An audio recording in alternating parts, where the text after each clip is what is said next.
After using the hot tub a couple of times, and before winter arrives, I asked myself, would it be nice to have a roof over the hot tub?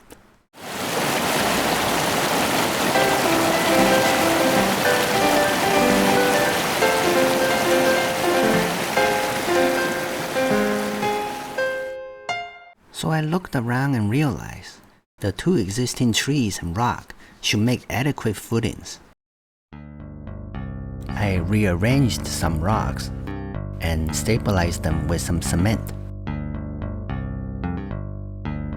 I drilled a hole in the rock and setting a 6x6 saddle for the column.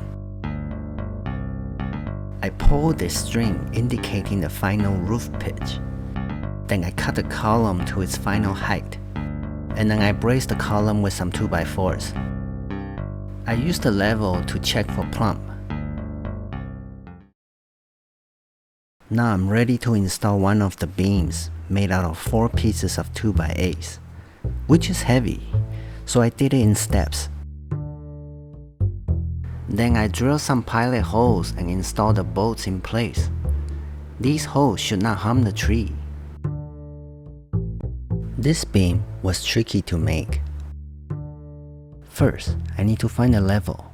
Then I used 2 brackets mounted on each tree to help me easily install the beam. Imagine standing here looking towards the roof during a windstorm. If I bolt it down like usual, the swing of the 2 trees will cause either the beam to split and crack, or the metal bolts will shear off. This connection allows each bolt to slide in its slot. I also did not put any bracing for the same reason, as everything moves with the wind. I cut the holes with the drill and the jigsaw. I didn't have a file, but this bolt works fine. The 2 trees help hold the roof in place with their roots, while the rock anchors the 6x6 column. This roof is now 5 years old, and I have witnessed it wiggle in the wind a few times. It is unsettling, but necessary. If you like my video, please click that like button or comment, as it will help me with my channel. Next will be the rafters. I only marked the rafter spacing on one side of the beam, as the blockings will determine the other side later. Metal hardware makes these rafters easy to install. It is starting to look like a roof now. I'm ready to install the blockings, which tie all the rafters together so it acts as a single structural unit. I spaced the blockings no more than 6 feet apart. Once I finish the blockings, I will install the purlins at 24 inches spacings. It is the final step before installing the roof membrane. I start from the top piece and then the bottom. Once I nail these down, it's time to fill in the rest of the space. I add an end piece at the top to make this edge more rigid. Then I will nail all the purlins down. Right now, all the extra lengths from all the pieces, including the rafters, are all sticking out. It looks like a rough sketch from my sketchbook. I like it.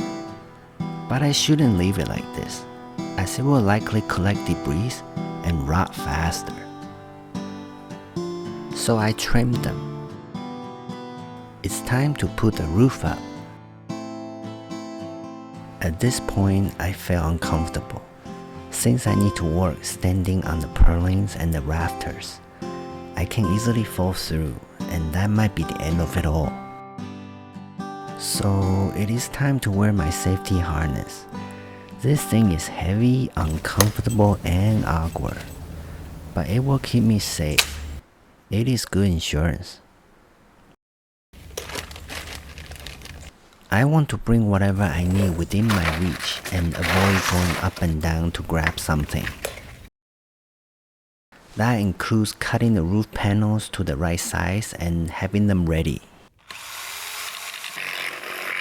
I use polycarbonate for the roof cladding because I wanted the light to pass through. I learned that it is nice if I can keep it clean, but under these giant trees, which often shed a layer of organic debris covering the entire roof, it can be a chore to keep it clean.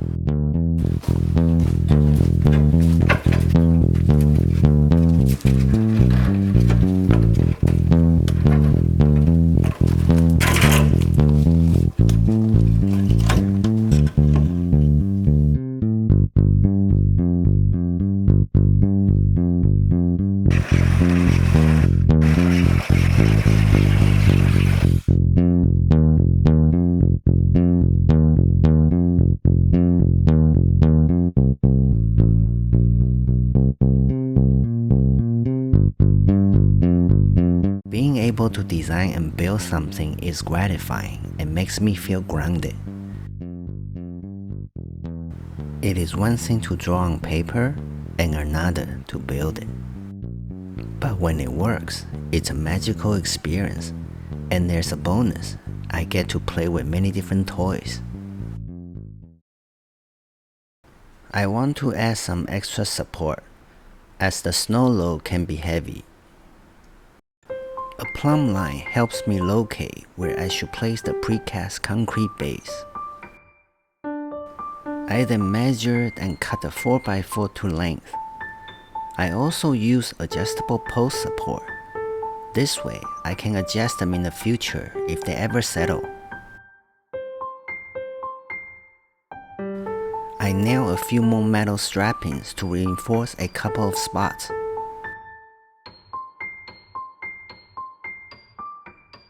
It's time to cut a hole in the roof and let the chimney through.